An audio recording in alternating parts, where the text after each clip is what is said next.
Good evening and welcome to this program tonight. I want to really thank you for joining us, and I want to thank our sponsors.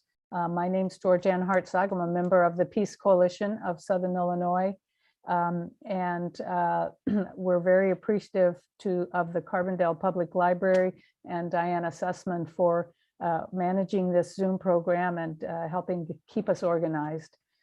The Margie Parker Teach-In for Peace honors the memory of a local activist and community organizer. Margie landed in Carbondale with her math professor husband, George, and became a mainstay lead organizer in a wide variety of local activities. Her political education was guided by her pastor at the Church of the Good Shepherd, UCC, Ted Brown. As a willing student, her engagement widened from the Girl Scouts, the Cancer Society, and many organizations of that type to participation in social, human rights, and peace groups.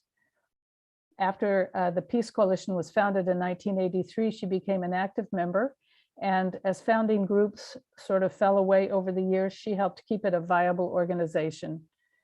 Much of her local work addressed poverty and hunger, and she understood that the billions of US tax dollars poured into wrong-headed military programs and misadventures could have been used for creating a just and peaceful world. Besides working with the Peace Coalition, she was an organizer extraordinaire in many local initiatives, including Church Women United activities, the annual hunger sale. Her one paid job in life was as manager of the Good Samaritan Food Pantry. She helped found the Alternative Gift Fair and Pastors for Peace caravans to Cuba and made those yearly aid collections outsized for the size of our community.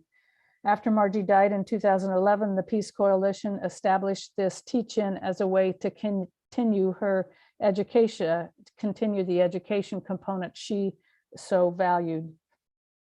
Previous topics included Guantanamo, torture, drone warfare, militarism, nonviolence, and peacemaking, with speakers including John Deere and Medea Benjamin.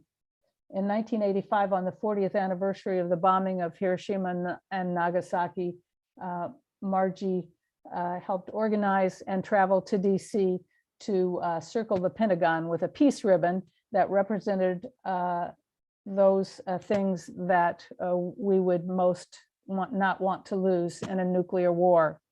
The issue was always especially important to her, and I think she would have been especially happy with our speaker tonight. I'm going to have Rich Whitney introduce our speaker. I do want to ask those of you, especially local folks, to stay with us after the Q&A because we have a little Peace Coalition business to attend to. But at this point, I'll pass it over to Rich.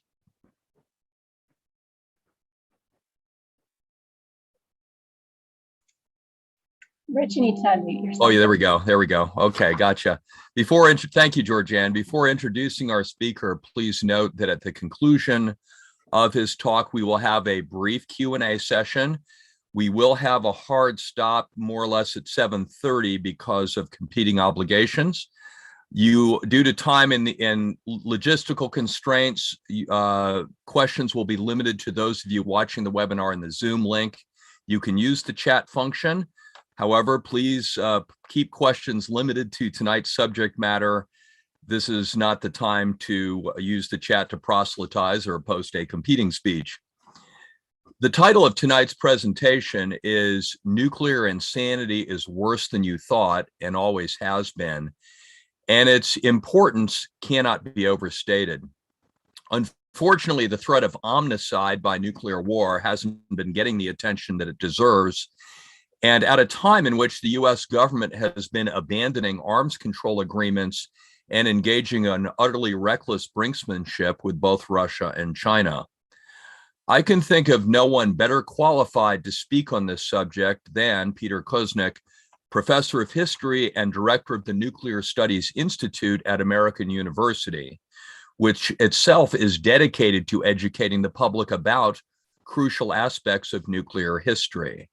Professor Kuznick is one of the world's leading scholars on the world nuclear war threat. In recent years, among other things, he has been one of the most prominent voices exposing the lie that the use of atomic weapons against Japan at the end of World War II was quote unquote necessary, that it saved American lives, and similar myths. More broadly, he is one of the leading voices striving to get Americans to face uncomfortable truths about what our government does on a regular basis, namely murder people in acts of war in order to dominate other nations and facilitate exploitation of the world's peoples and resources. Among many examples that could be cited, he collaborated with noted filmmaker Oliver Stone in creating the 10-part Showtime documentary film series and book, The Untold History of the United States, which is widely available for viewing on the internet and which I would highly recommend. As an attorney, I have looked at many curriculum vitae or academic resumes of many expert witnesses, but I have to tell you, when I looked at Professor Kuznick's, it absolutely floored me. The one that I saw from the American University website was 53 pages long, and that one was from 2013. If I tried to summarize his works, we would be here all night, but suffice it to say that the majority of those pages were devoted to explaining the need for peace and disarmament in many, many, many publications. So I'll just say that it reminds me about what we used to say about the late, great godfather of soul, James Brown. Remember, they used to call him the hardest working man in show business? Well, tonight, my friends, we have with us, I would dare say, the hardest working man for disarmament and for peace, and a terrific expert witness, Professor Peter Kuznick.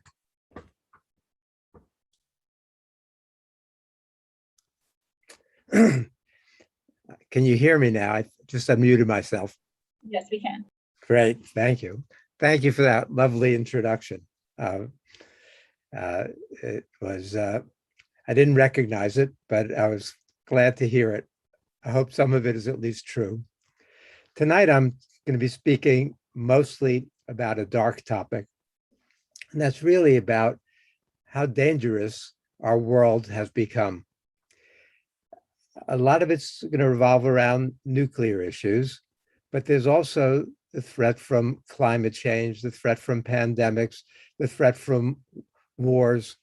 There's so much negative going on. I'll start off with something a little more positive. Some of you probably heard or saw reports of Biden's speech to the UN General Assembly today.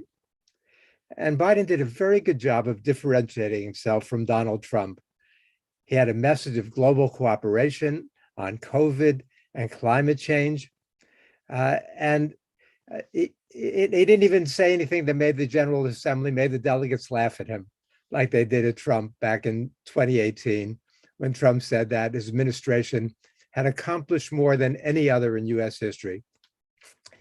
Biden defended the messy end to the war in Afghanistan, and he said that the world should come together and cooperate.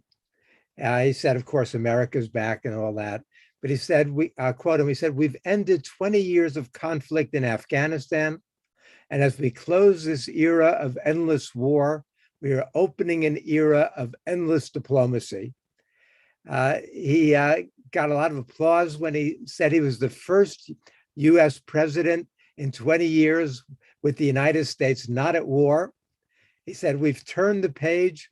All the unmatched strength, energy, and commitment will and resources of our nation are now fully and squarely focused on what's ahead of us, not what was behind." He says, "I know this. As we look ahead, we will lead on all of the greatest challenges of our time, from COVID to climate, peace and security, human dignity, and human rights, but we will not go it alone." Those are great words. I wish they were true. I did a series of interviews around the world yesterday. I guess I've been going nonstop since Afghanistan has been in the news for the past month or more. I did dozens and dozens of interviews around the world on Afghanistan.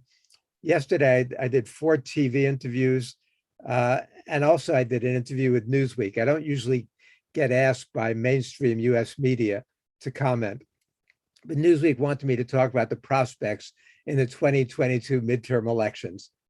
And when I look at Biden's domestic policy, in many ways it's bold and progressive.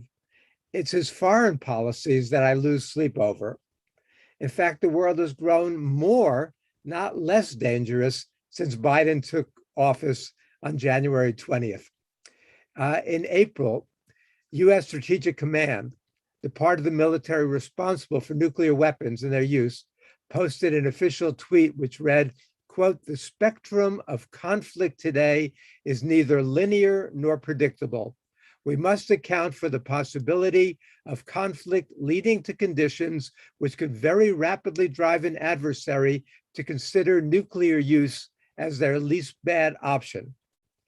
In February, the head of the Strategic Command, Admiral Charles Richard, warned, quote, "There is a real possibility that a regional crisis with Russia or China could escalate quickly to a conflict involving nuclear weapons. I've heard more talk about the threat of use of nuclear weapons and of nuclear war in the last few months than I've heard really in years."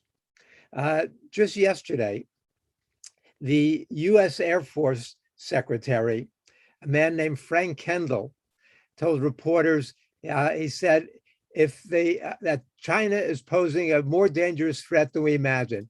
Said if they continue down the path that they seem to be on to substantially increase their ICBM force, they will have a de facto first strike capability. And of course, he ignored the fact that China's got a no first use policy. And he said, "You're going to get tired of hearing me talk about China and the pacing threat that we face," he said, "at a time ahead." He didn't mention the fact that China has about 300 or 320 nuclear weapons. The US has about 5,500 nuclear weapons, and that all of the nuclear powers are modernizing their arsenals now. But before I get into the nature of the threat, I wanted to say something positive about what developed this year, and that's that the United Nations General Assembly adopted the Treaty for the Prohibition of Nuclear Weapons, the TPNW. It went into effect in January, and it's desperately needed. It was supported by 84 countries. 55 ended up ratifying it, signing it. And the 50th one, which put it into effect, was actually Honduras. And there's a delicious irony into that, because Honduras was the original banana republic. So the fact that they were the ones who tilted the balance, put this into effect, gave me immense pleasure. And since then, 5 more countries have also ratified it: Honduras, Benin, Cambodia, the Philippines, Comoros, and Seychelles. It's significant, but more in a symbolic sense than in a concrete sense, because none of the 9 nuclear powers, of course, paid it any attention at all, except to try to sabotage it. So it's of symbolic importance. The main value of the treaty is to stigmatize and delegitimize nuclear weapons. It's an extraordinary treaty. It prohibits the possession, development, production, deployment, testing, use, threatening to use, and stationing abroad of nuclear weapons for states that are party to the treaty. Unfortunately, it doesn't affect the states that are not party to the treaty. And so we're in a precarious situation. It was in 2018, when the Bulletin of the Atomic Scientist moved the hands of the doomsday clock to 2 minutes before midnight. That was the closest the hands have been to midnight, to doomsday, to Armageddon, since the clock was established back in 1947. What we're facing now is a crisis that puts us in the most precarious situation we've been in as a planet since the Cuban Missile Crisis in 1962. But in 2020, the experts at the Bulletin of Atomic Scientists moved the hands of the doomsday clock even closer to 100 seconds before midnight. And I think that that is certainly called for. In some ways, maybe it should be even closer to that. The tensions between the US and Russia and the US and China are the worst they've been in decades. Oliver Stone and I put out an updated edition to our big Untold History book. When it came out in late 2012, it was a New York Times bestseller for 7 weeks then, and it was about 750 pages long. In 2019, we put out an updated edition that added another 160, 170 pages. So now it's more than 900 pages long. But we began with Vladimir Putin's State of the Nation address on March 1st, 2018. And in that address, Putin announced that Russia now has 5 new nuclear weapons, all of which can circumvent US ballistic missile defense. So we're talking about nuclear torpedoes. We're talking about nuclear-powered nuclear cruise missiles. We're talking about hypersonic glide vehicles, a lot of very, very dangerous new weapons. And Putin traced that back to 2002, when the United States abrogated the ABM treaty. So, and that's when Russia really began this program, because it takes a long time before new nuclear weapons can be brought online in this way. But what's dangerous is not just that Russia is modernizing and expanding, but that all 9 nuclear powers, led by the United States, are expanding their nuclear arsenals, or at least modernizing their nuclear arsenals. Obama, who won the Nobel Peace Prize for his speech in Prague in 2009, when he called for sort of an abolition of nuclear weapons, he said the United States would not be the first to give up its nuclear weapons, we'd be the last. But for that speech, he won the Nobel Peace Prize, despite the fact the US was waging 2 overt wars and several smaller wars. But what Obama said there was that he called for subsequently a 30-year, $1 trillion nuclear modernization program to make US nuclear weapons more efficient and more lethal. We now know that it's going to cost about $1.7 trillion, and that all the nuclear nations are also modernizing their nuclear arsenals. But as bad as Obama was, and he was very bad in my opinion, very disappointing. I supported him.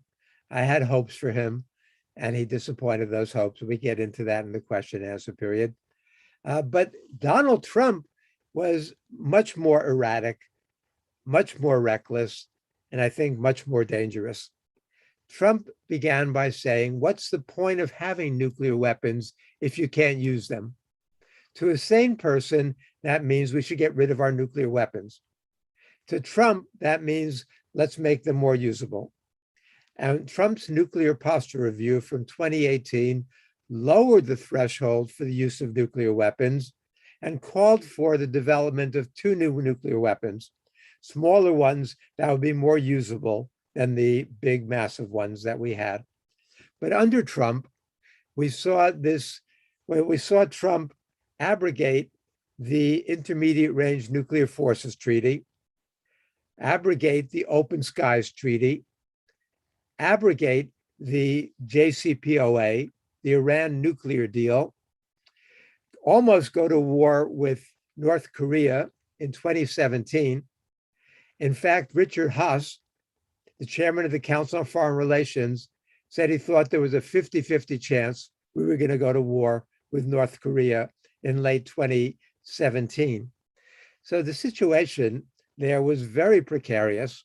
We just learned from the new book, Peril, by Bob Woodward, and Costa, that on January 8th, after the January 6th insurrection, that Trump was so desperate and deranged and irrational at that point that General Milley, the chairman of the Joint Chiefs of Staff, warned his Chinese counterpart that he was going to do everything he could to make sure the United States did not launch an attack on China, a nuclear attack.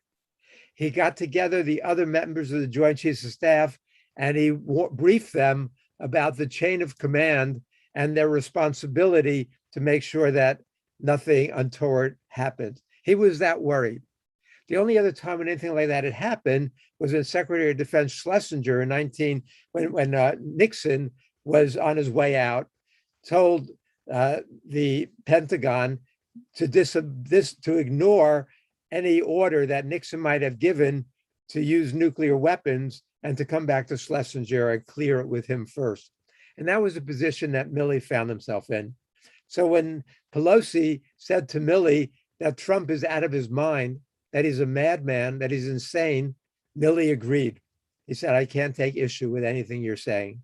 That's how dangerous things are. And the fact that Donald Trump or any president has the authority to launch a nuclear attack on his own authorization is also crazy.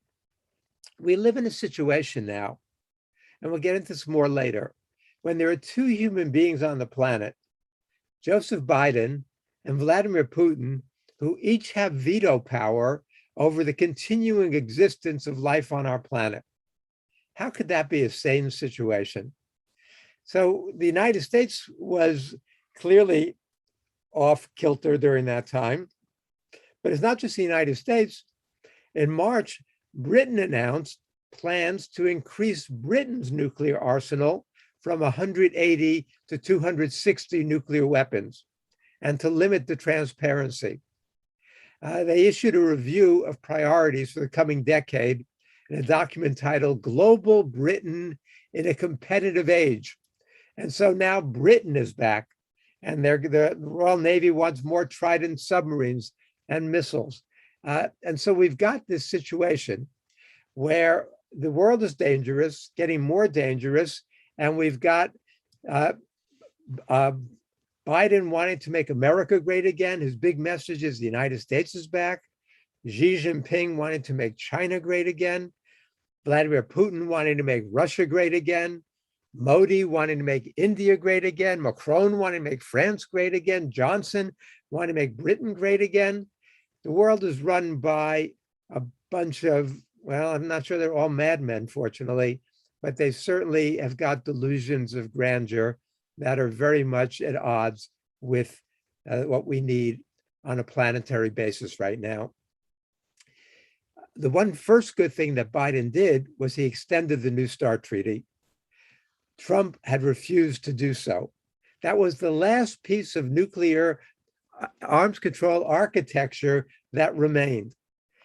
Had that gone, there would have been an unlimited, uncontrolled nuclear arms race again. We would have gone back to the Cold War kind of nuclear arms race. Fortunately, we extended that for 5 years, but that is very, very short period of time. We've got to get something done. And we look at the new Biden foreign policy team. Who are these people? Anthony Blinken, Jake Sullivan, April Haynes, Samantha Power, Victoria Nuland, Kurt Campbell. These are the people who brought us the worst of the policies of the Biden administration. These were the people who pushed for confrontation with Russia and China. These were the people who designed Hillary Clinton's Asia pivot policy. You remember in 2011, I think it was November 2011, Hillary Clinton wrote her article in Foreign Policy magazine titled America's Pacific Century, in which she talked about the pivot to Asia. She said, we've got to get out of the Middle East, get out of these unending wars so we can focus on China, which is our real enemy. And that's what Biden's been doing. When Biden pulled out of Afghanistan, He said that now we can use those resources to go after our real adversary, China. There are a couple adults in the administration. I consider Wendy Sherman and William Burns to be much more adults, but overall, it's a very dangerous situation. And we look at what Biden's policies are. I don't know if any of you watch Fareed Zakaria or read his column in the Washington Post. Fareed is kind of the liberal wing of the Council on Foreign Relations. And he has some interesting things to say. Well, last Sunday's show, his lead-in was about Biden's foreign policy. And he says that, I'll read the beginning. He says, Biden's going to make his first speech to the UN General Assembly. This address comes at a crucial moment in the Biden presidency. Will have a particular impact on how it is viewed abroad. After almost 8 months of watching policies, rhetoric, and crises, many foreign observers have been surprised, even shocked, to discover that in area after area, Biden's foreign policy is a faithful continuation of Donald Trump's and a repudiation of Barack Obama's. And it goes on, and he concludes by saying, mentions the areas where Biden is doubling down, increasing, intensifying what Obama had done and what Trump had done even more than Obama. And he ends by saying, if Joe Biden continues his current course, though, historians might one day look back on him as the president who normalized Donald Trump's foreign policy. That might sound familiar because that is exactly what Barack Obama did to George W. Bush's foreign policy and Dick Cheney's foreign policy. He legitimized them in ways that Bush and Cheney could not do. I remember back in 2013, the beginning of the second term of Obama's, when Ari Fleischer, Bush's former public relations spokesperson, said that we are now really, he said, in the fourth year of the Trump presidency. I got the quote here. Let me read it to you. Ari Fleischer told CNN, Anderson Cooper, he says, across the board, when you look at what he's done, Obama's continued so many of the Bush administration policies, from drone strikes to military commissions to wiretaps to renditions to you name it, he's doing it. It's like George Bush is having his fourth term. And I praise Obama for it now. I think he's a hypocrite. He campaigned against Bush, and he said it was a violation of the Constitution to do these things, but I think he's learned. That was Ari Fleischer. Well, that's exactly what Biden is doing in area after area. So let's dissect some of this, look a little bit more closely at it. U.S.-Russian relations. The crisis in U.S.-Russian relations should be traced back to 1990. In 1990, George H.W. Bush and the Germans promised Gorbachev. Now, I was very proud that the first blurb that Oliver and I got on Untold History was from Mikhail Gorbachev. And they promised Gorbachev that if he allowed the unification of Germany, NATO would not expand 1 inch to the east, 1 thumb's width to the east. Before that year was out, NATO was already making plans for expansion, but they wanted to give it a decent interval. So they don't begin the serious expansion until 1998. And they expand, now NATO has expanded 13 countries to the east, up to Russia's doorstep. This is what has destabilized the world. In 2008, George W. Bush announced that he wanted to expand NATO to Ukraine and Georgia. The US ambassador to Russia at the time was William Burns, who's now the CIA director. Burns wrote a memo back to Washington, a secret memo titled "Niet means Niet." Don't cross Russia's red lines. But yet that was not the lesson. And so the United States wanted to do everything it could to not only bring Ukraine and Georgia into NATO, but to wrest Ukraine from Russia's grip. If you look back in 1997, as Zbigniew Brzezinski's book, Grand Chessboard, he says there, which was also echoed by Wolfowitz, by Libby, by Hadley, the leading neocons of the George W. Bush administration, that without Ukraine, Russia can never be a major power, can never threaten the United States. This thinking, let me backtrack this a little bit. In 1990, when the Soviet Union collapsed, Charles Krauthammer, leading neoconservative thinker, wrote an article, said that this is the unipolar moment, that the United States now has no competitor on the global scene, that the United States is the world's unipolar power, and this unipolarity, this position of total domination will probably last 30 to 40 years. Based on that conception, in 1993, the neocons announced what they called the Defense Planning Guidance. And according to the Defense Planning Guidance, no nation was going to be allowed to emerge in any region that could threaten the United States in that region or to develop nuclear weapons. They had to roll that back because it was so outrageous. But in 1997, they formed the Project for a New American Century. These were the neocons who then would all go into the leading positions in the George W. Bush administration. In 2000, they issued that famous report that says it's going to take us time to massively increase military spending unless there's some major catastrophe like a new Pearl Harbor. Well, we know what happened. They got their new Pearl Harbor on 9/11, and they were ready to spring into action, and they did.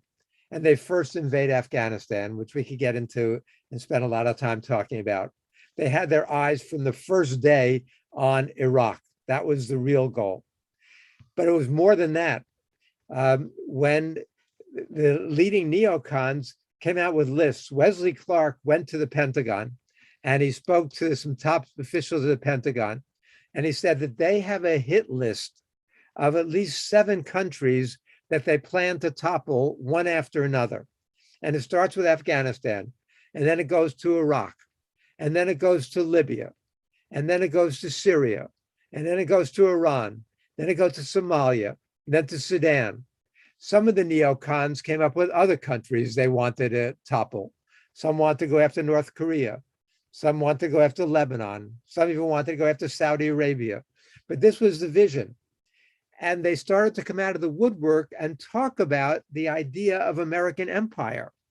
This begins with Crystal's announcement on October 15th in the Weekly Standard, but it gets to the point where the New York Times Sunday Magazine section for January 5th, 2003 is headlined, American Empire, Get Used to It. And they were all now praising American empire. In 2002, Krauthammer revisited his idea of the unipolar moment. This is after we invaded Afghanistan, before we invaded Iraq.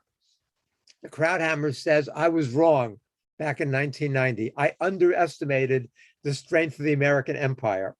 And he says, it's not the unipolar moment, this is the unipolar era. It's going to last indefinitely into the future. Well, it didn't exactly go the way they planned. And with the invasion of Afghanistan and the invasion of Iraq, things began to fall apart. By September of 2004, Abu Mansur, the head of the Arab League, says that the gates of hell are open in Iraq. Things began to fall apart quickly. By 2006, Krauthammer acknowledges, he says, we're past the point, the apogee of unipolarity. And he says the unipolar era is over and the unipolar moment is coming to an end. But we don't get it, right? Because we didn't accept that we're now living in a multipolar world, that Russia and China are also great global powers. We've got to incorporate them into this world. That was not the American attitude.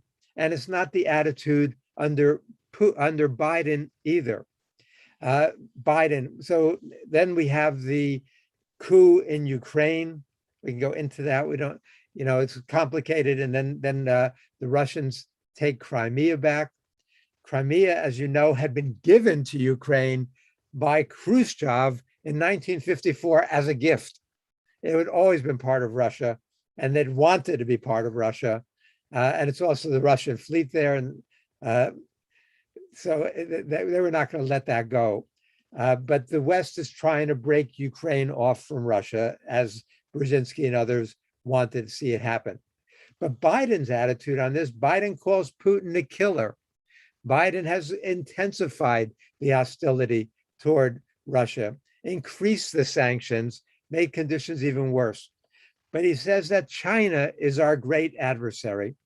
And so, and what I find to be the most troubling situation is the situation in Taiwan, where we had a huge buildup of troops, Russian troops, on the border in Ukraine earlier this year, and people feared a war there. The situation in Taiwan is in many ways even more dangerous right now. The Strait of Taiwan, with the United States posturing to sending fleets in, sending overflights, and China building up its forces there, is very, very dangerous. And what people have to realize is that the Pentagon has conducted 18 war games over Taiwan. And as you might know, China has won all 18. So if we force China into a position where they think that Taiwan is going to declare its independence, or the US is going to repudiate the one China policy, China is going to go in there. If that happens, the chances of averting nuclear war become very, very slim. The United States has no other way to combat China's taking Taiwan. And that's why this deal that just came down this week, the United States, Britain, and Australia forming AUKUS, and the announcement that Australia is canceling its nuclear deal with France to build 12 submarines, conventional diesel-powered submarines, as instead going to have a deal with the United States to build probably 8 nuclear-powered submarines, is so troubling. Not only is it troubling to the US alliance with Europe, and especially France, the French were furious about this. The French foreign minister called the United States, called this a betrayal. He said we were stabbed in the back. He said that the United States acts with lies and duplicity. He said this is a major humiliation. It is a humiliation. That's part of what's so dangerous. Macron has an election coming up in 7 months. Right now, he is deadlocked with the extreme right-wing, fascistic right-winger in Marine Le Pen. By the United States undermining him in this way, limiting his credibility, we're almost ushering in a fascistic government in France. How crazy can we be? And these nuclear subs that we're going to build, the French and the Chinese have nuclear subs that use low enriched uranium, 6% enriched uranium. The subs that the United States and Britain use are the ones that use 60 or not actually 93.5% enriched uranium. There is a loophole in the Non-Proliferation Treaty that allows the US to do this, but it is so reckless from the standpoint of arms control, from the standpoint of non-proliferation. What if China decides to build nuclear subs for Iran, which is an ally of China's, or Pakistan, or the United States decides, or that the Russia decides to build more potent nuclear subs for China? The precedent that we're setting is insane here. So dangerous, so very, very dangerous. The situation is not, the only threats don't come from the US and Russia and China in terms of war. We've always got the threat of war between India and Pakistan, which bombed each other back in 2019.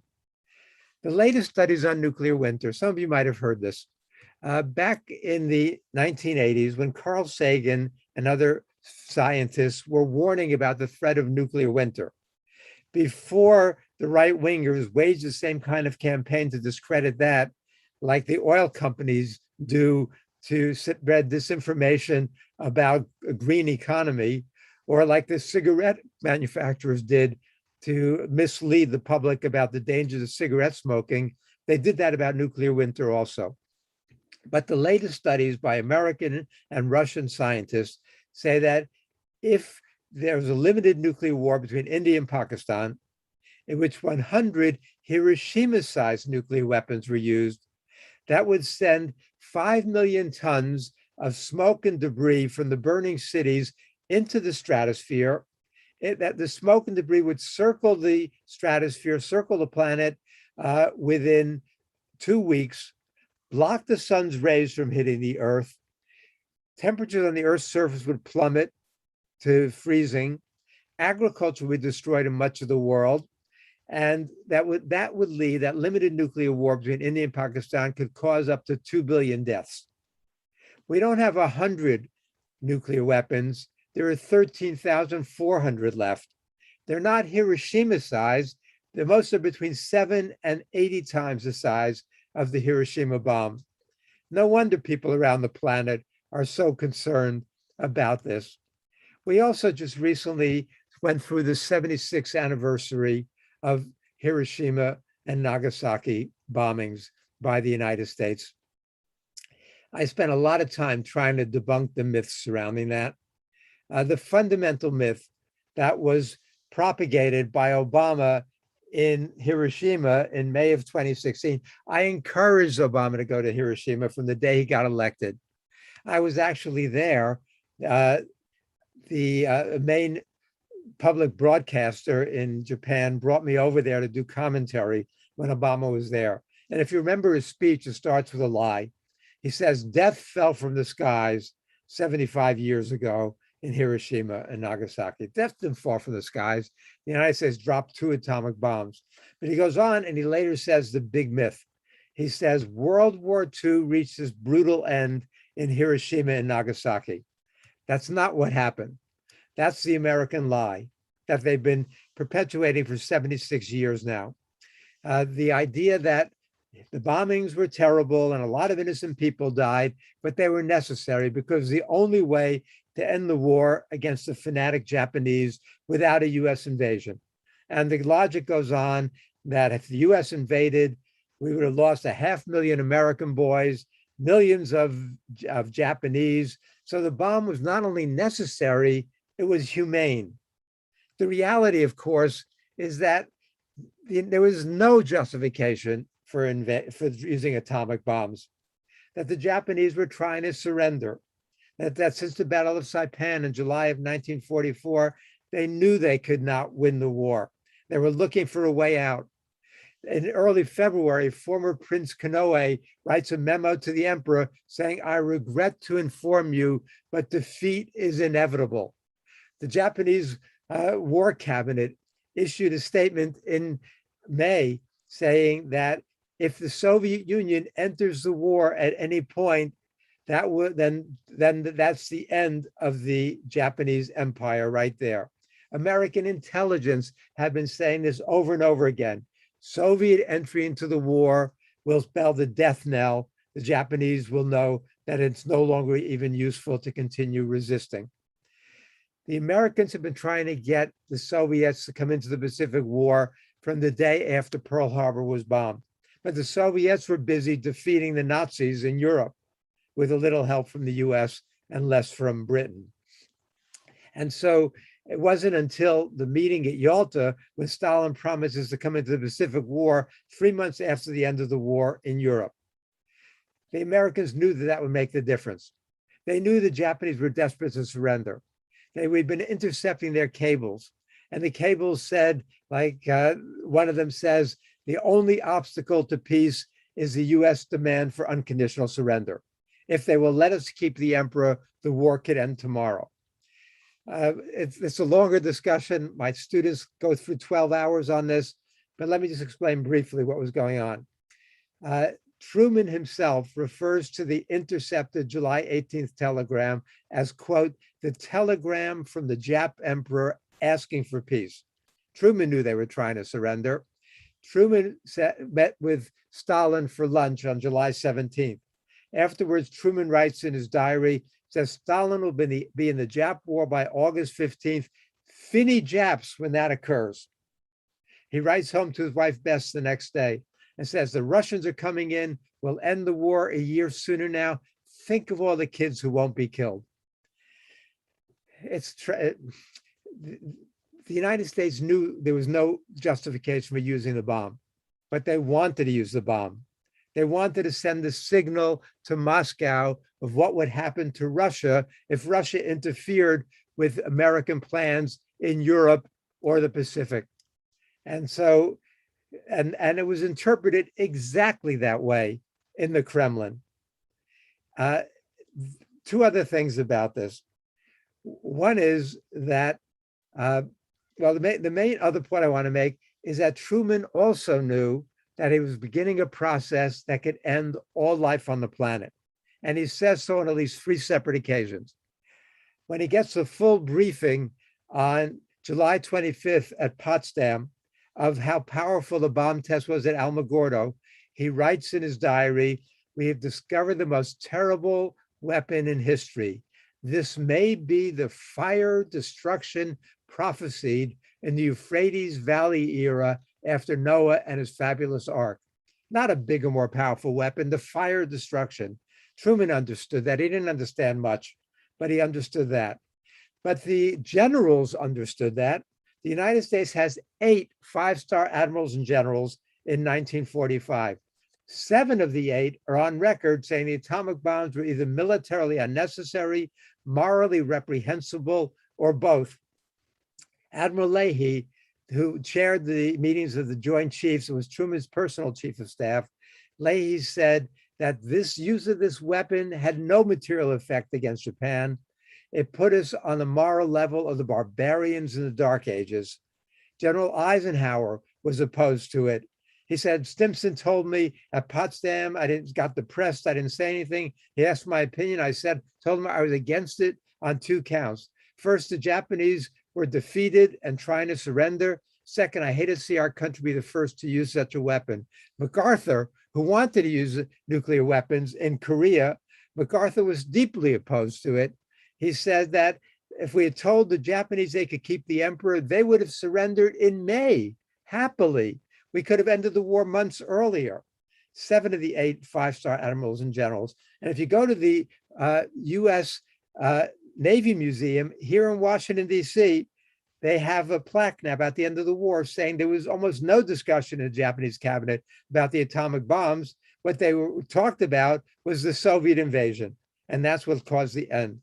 But we could go on and on like this, and I fortunately don't have a lot of time to stick with you because I've got to do a Chinese TV interview in 12 minutes.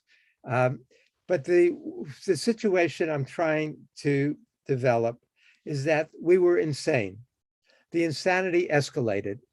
We know about Eisenhower's embraced warning about the military-industrial complex. Most people don't know the role that Eisenhower played in building the military-industrial complex. When Eisenhower took office, the US had approximately 1,000 nuclear weapons. When Eisenhower left office, the US had more than 22,000 nuclear weapons. When his budgeting cycle was over, we had more than 30,000 nuclear weapons. When he took office, nuclear weapons were our last resort. When he left office, they were our first resort. When he took office, there was one finger on the nuclear button. When he left office with delegation and subdelegation, there were scores of fingers on the nuclear button. And in his strategy, the Pentagon told my friend Dan Ellsberg that in the event of nuclear war, America's weapons would kill between 600 million and 650 million people. They didn't realize that the nature of nuclear winter yet, and it would have killed everybody. So we were insane. Under Project Sundial in 1954, some of America's top nuclear some top military experts testified before Congress about a plan to develop a nuclear weapon that will be 700,000 times as powerful as the bomb that was dropped on Hiroshima. What do we need a weapon 700,000 times as powerful as the Hiroshima bomb? But this is the kind of insanity. And sadly, we have not escaped from that. We are still, I take students to Hiroshima and Nagasaki every summer, and I used to find myself writing down the same inscription in the Atomic Bomb Museum in Hiroshima, that by 1985, the world had accumulated the equivalent of 1.47 million Hiroshima bombs. How many times do we have to be able to kill everybody on the planet before we're happy, before we're satisfied? You know, and that's the insanity.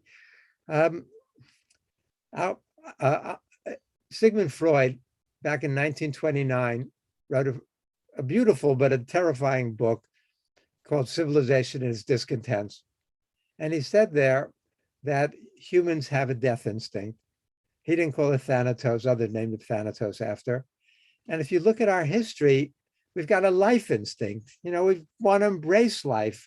Most of us are committed to that. That's why overwhelming majorities all over the world want their countries to endorse the TPNW, because most of us want to embrace life and don't want to see war and don't want to see killing and don't want to see violence and destruction.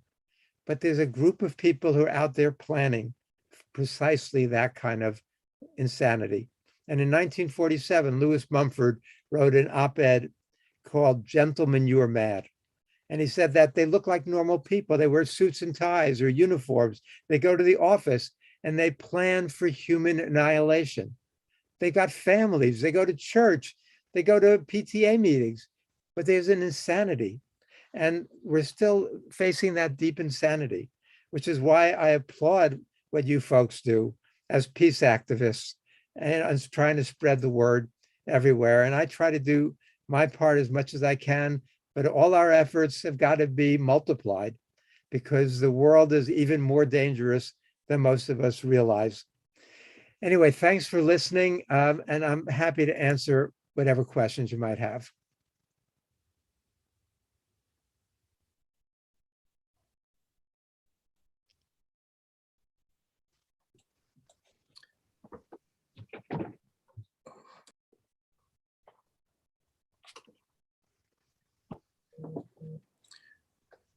So here we have just a few guidelines about questions and answers, but I'm going to turn right now to Rich Whitney, who has posed this question in the chat.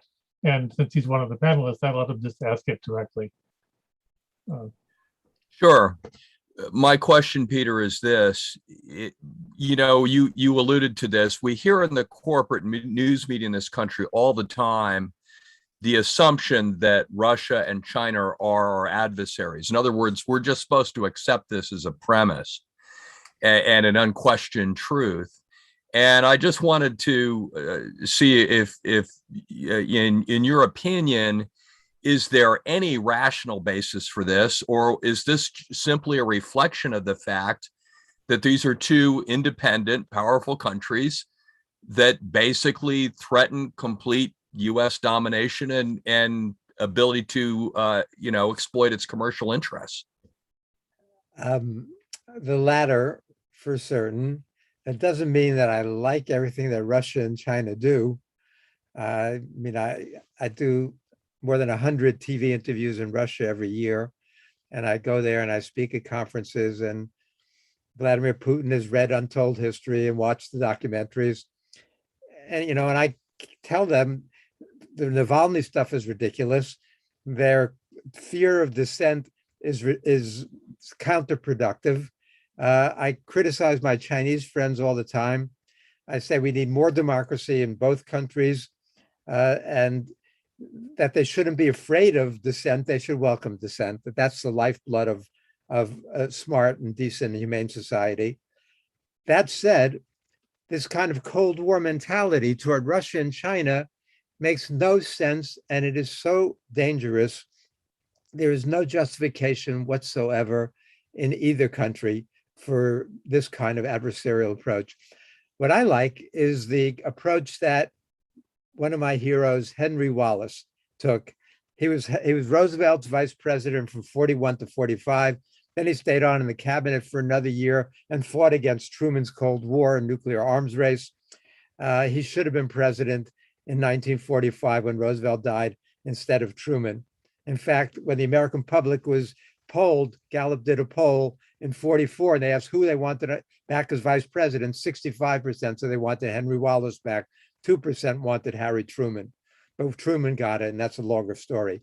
But Wallace said in 1945, says the only competition that we should have with the Soviets is to see which country and which system can do a better job of serving the needs of humanity. That's the competition I would like to see. Let's see which vaccines, which we should spread around the world, will do a better job. Let's see whose systems can do a better job of spreading. We live in a world now in which the richest 8 people have more wealth than the poorest 3.8 billion. I mean, that's the kind of insanity that we're facing. And we should compete for who can do a better job of raising standards. Look at Afghanistan, the standard of living there. When we got involved, the average life expectancy was 40 years. 10% of the people could read. The people lived on $70 a year gross domestic product, annual income. So, I mean, there's so much need in the world. And for us to be wasting the new US budget now, Biden asked for $715 million for military spending, $1 billion for military spending, and then Congress added another 25 billion more. Sure, the defense contractors, the merchants of death love that, but it's a total waste of human resources.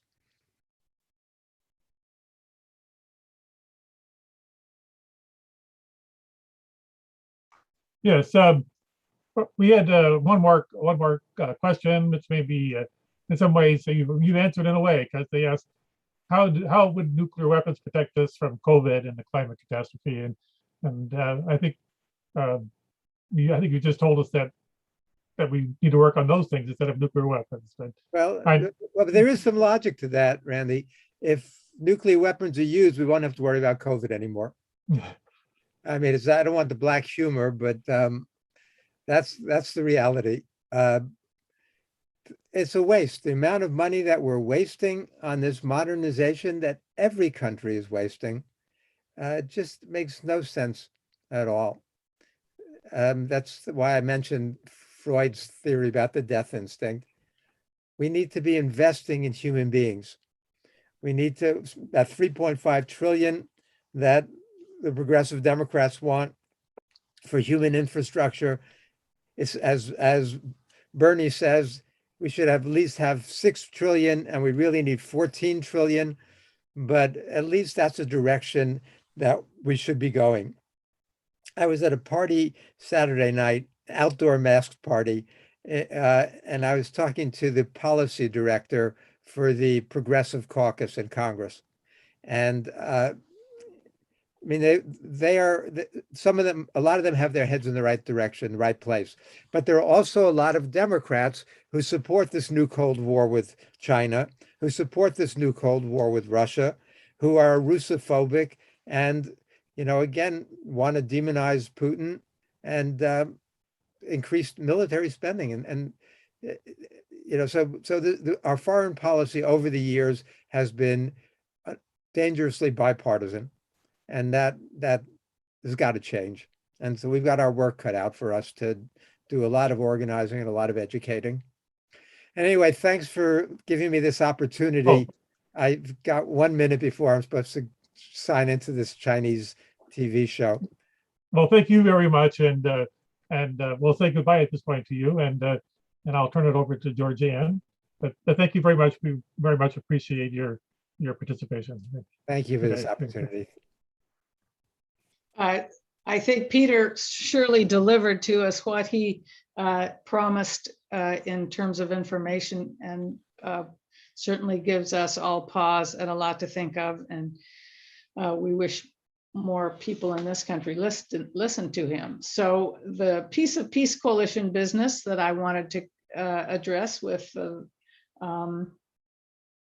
those of you who are sticking around with us, has to do with the Margie Parker Peacemaker Award, Hugh Muldoon Peacemaker Award. So several years ago, our elder statesman Hugh Muldoon became the first recipient of the Hugh Muldoon Peacemaker Award. He did not give it to himself. It was community members who created that for him.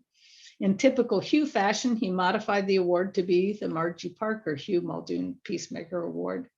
And this year, Hugh nominated a longstanding activist and essential member of the Peace Coalition as recipient. So I am pleased to announce that the Peace Coalition and Nonviolent Carbondale award the 2021 Peacemaker Award to Rich Whitney.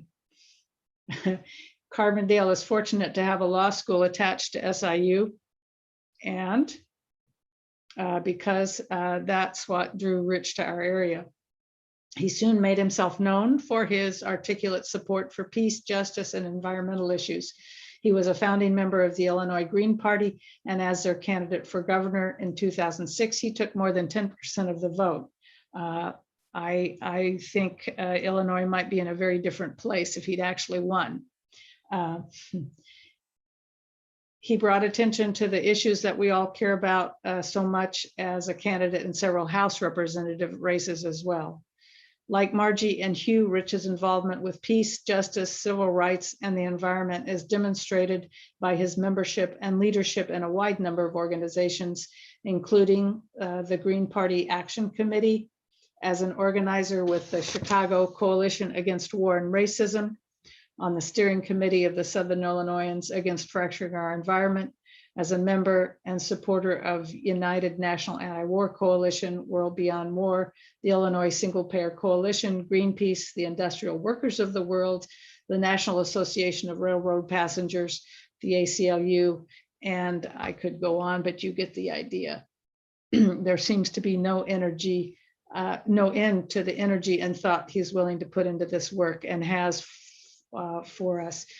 He supports our local community as a radio host on community radio. He's a fine actor, commentator, and speaker, and we've often called on him at the last moment to step into situations that need a clear mind, thoughtful, well-educated speaker on issues, and he's always there when we need him.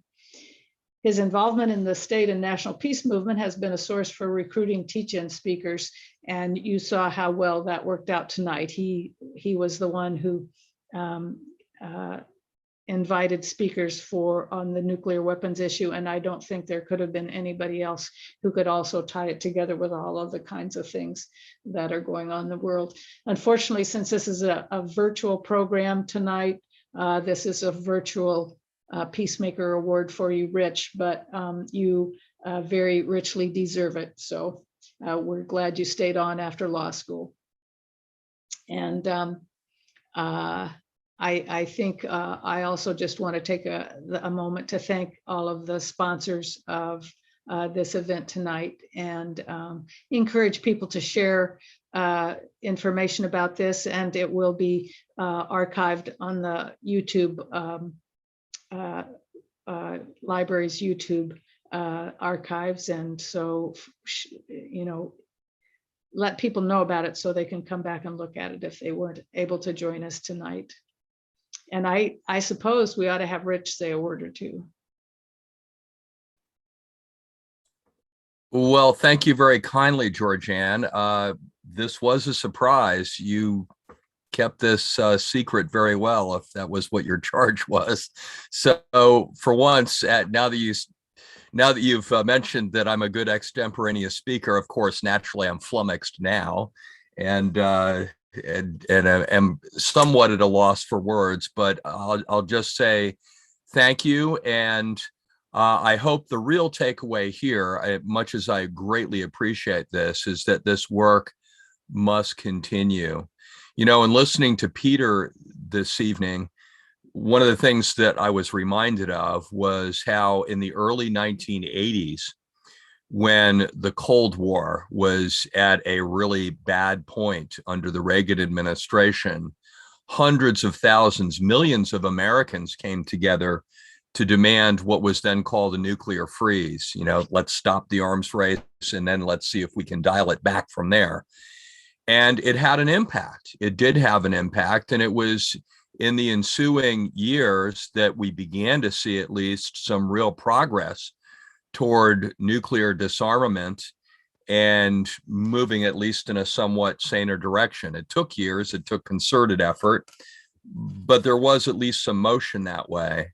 And in listening to where we are now with the doomsday clock at 100 seconds to midnight and all of that, it occurs to me that we've really got to up our game again, we in the peace movement and Americans in general, because this is about survival. It's, survival of us and all life on the planet. So as one thing that Peter mentioned in his opening was the U.S. the prohibition of nuclear weapons treaty that was signed by a number of countries, but none of the nuclear armed countries.